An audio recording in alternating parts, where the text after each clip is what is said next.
Bon les gars, comment ça va? 30 avril, Menton.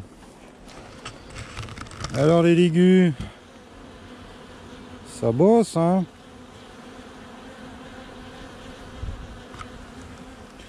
Ça c'est quoi ça? Ah ouais, ça c'est les 2-3 cadres d'abeilles où le cadre d'œuf n'a pas marché parce que les abeilles trop vieilles. Donc ça c'est un truc qui va être secoué tout à l'heure. Sinon bah il y en a un peu en prod là. On va voir ce que ça dit. Ça c'est quoi ça? 3 cadres de couvain, début mars. Wow, ça doit commencer à monter gentillou. Il fait chaud hein. Dans la combi là il fait chaud hein. Tiens, j'ai vu un bon plan là sur Naturapi, il y a des combis aérés 110 ou 120 balles je crois. Aéré total hein. J'en ai commandé une mais ça tarde à arriver. C'est quoi cette traînée blanche là-bas sur la mer là, tu vois là? Qu'est-ce que c'est ça? Enfin. Oh, on est toujours confiné ici dans le 06 hein. Donc rien de très joyeux quoi. Mais bon, la vie hein. J'allume mon enfumoir. Ah petite abeille, qu'est-ce que tu fais par terre? Attention aux abeilles rampantes, hein, c'est une maladie aussi hein. Elle monte. Mais bon, si t'en vois 50, hein, si t'en vois une par terre, c'est pas la fin du monde hein. Ouais, j'ai pris la machine pour débroussailler la planche au-dessus là, pour virer un peu des hausses. J'ai des piles de hausses là, tu vois, mais je vais avoir besoin de faire des essaims sur les colonies les plus fortes. Ça va commencer ici, donc un bon nettoyage. Il ne s'agit pas de tout raser, hein. Il s'agit de se faire de la place, nettoyer un peu devant les colonies. Parce que malgré tout, ça les gêne un petit peu ces herbes là en ce moment. Et puis faire de la place sur les portoirs. Voilà. En général, quand j'arrive sur les ruchers, je commence par forcément les trucs qui m'ont interpellé, où il y a risque de problème. Parce que il y a des opérations qui vont vite, d'autres qui bouffent du temps. J'ai pas non plus 1000 ans là. En l'occurrence sur ce rucher, j'ai des petits essaims qui se développent. Enfin des petits essaims, des petites colonies et des essaims de l'an dernier qui se développent, où il va falloir regarder s'il y a de l'os à mettre. Là il n'y a pas... c'est pas chronophage ça. Hein. Tant qu'elles ont à bâtir, à pondre, ça se passe bien. Les colonies en production, ben, si tu veux pas que ça SM, il n'y a pas 36 solutions. Hein. Tous les 7 jours, tu visites, tu surveilles les cellules, tu écrèmes, tu dégraisses si besoin. Pas laisser trop de jeunes ouvrières dans la colonie, quoi. Hein. De jeunes abeilles, pardon, pas de jeunes ouvrières. Et puis, oui, j'ai une reine là-bas, là. La pente n'était pas très satisfaisante, il y avait quand même pas mal de monde. J'ai mis une hausse, mais pas impossible que je vire la hausse, que je cherche la reine et que je la pète. Alors, elle est un peu agressive, ça me gêne pas trop sur ces ruchers. Mais 2, par contre, c'est une reine qui a 2 ans, mais dont la ponte est aléatoire. Voilà. Je sais pas, je le sens pas. Hein. Je le sens pas. Il y a des moments où elle pond correctement, je dis pas super bien, mais correctement. Et il y a des moments où elle a des trous de ponte. Donc voilà.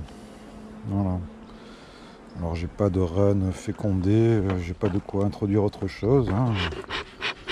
J'ai pas commencé l'élevage dans le Var.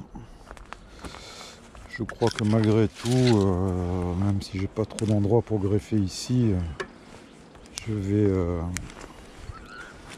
vais amener une divisible. J'en ai 2 là dans le Var, 2 hausses handicap divisibles pour faire une divisible pour greffer machin. Je vais en mettre une ici parce qu'il y a quand même un bon mois d'avance par rapport au Var. Hein. Alors bon, bah, je le grefferai dans la voiture, dans la camionnette à l'arrière, hein, mais c'est jouable. Hein. Qu'est-ce que tu veux faire? Parce que le Var, ouais, ça démarre à peine hein, là. Hein. On a posé les hausses le samedi dernier. Hein. Voilà, pour ceux qui n'ont pas suivi le post dans l'espace communauté, le rucher d'école du Var démarre le 10. Soyez les bienvenus, je vous ai mis la liste de ce qu'il faut. Hein. Rucher école, il te faut la combinaison, gants latex, si possible, hein, ça se nettoie mieux.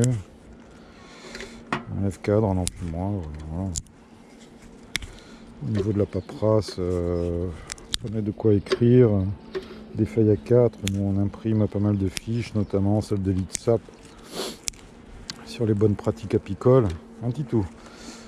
Et ben voilà, ça fera une occasion avant ou après ou pendant qu'on déjeune de se lire ça un peu en commun, et s'il y a des questions, ben, on essaiera d'y répondre. Hein. On n'est pas des cadors de l'apiculture, hein, c'est un rucher école, hein, c'est pour apprendre les bases. Après, je ne dis pas qu'on aura réponse à tout, ou qu'on sera la référence. Hein. C'est un peu comme les vidéos, hein, c'est pareil. Hein. T'as plein de gens qui font des vidéos avec des pratiques différentes, plus ou moins. T'as des bases, on va dire un tronc commun, et puis le reste, tu adapteras à ta pratique, à ton temps libre, à ta façon, à ton éthique, à ce que tu veux faire. Tu vois, là, je t'ai dit tout à l'heure, je vais virer la reine. On pourrait très bien, si c'était une seule colonie au fond du jardin pour polliniser le potager ou les arbres fruitiers, laisser faire sa vie, remérer peut-être naturellement ou pas, elle a malgré tout une chance de ne pas se remérer naturellement et la colonie de s'effondrer et de disparaître aussi. Donc là, en l'occurrence, c'est un rucher dit de production pour faire du miel, donc je veux une reine quand même qui bosse et qui fasse du miel, quoi, voilà. Mais bon, c'est pas une obligation non plus, hein. Tu peux laisser faire la nature, mais la nature fait pas non plus que des trucs merveilleux, hein, des fois. Hein. Il y a je pense pas une colonie, mais tu vois, ces gros bourdons noirs là.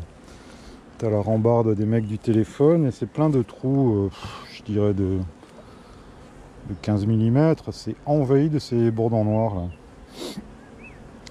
je sais pas comment ça vit, ça a l'air d'être solitaire, mais c'est vrai qu'à chaque trou, puis alors ils se bastonnent, hein. Quand t'as un bourdon noir qui vient autour du trou qui est pas le sien, ça bastonne, un peu comme Titou, hein. Bourdon noir. Vidéo des Titou. Bonjour Rudolf, comment ça va? Tu te mets aux abeilles, ça y est? Écoutez bien ce que dit Titou et quasiment tu fais l'inverse, quoi. Quasiment. Non, autant à la limite sur l'électricité, il touche un peu, mais non, apiculture, hein. Je vais m'amuser à débroussailler ces talus là. Mais bon, on fera ça quand il fait un petit peu moins chaud, hein. Voilà. Allez, je vais te faire quelques vidéos. Toujours quelques petites astuces possibles.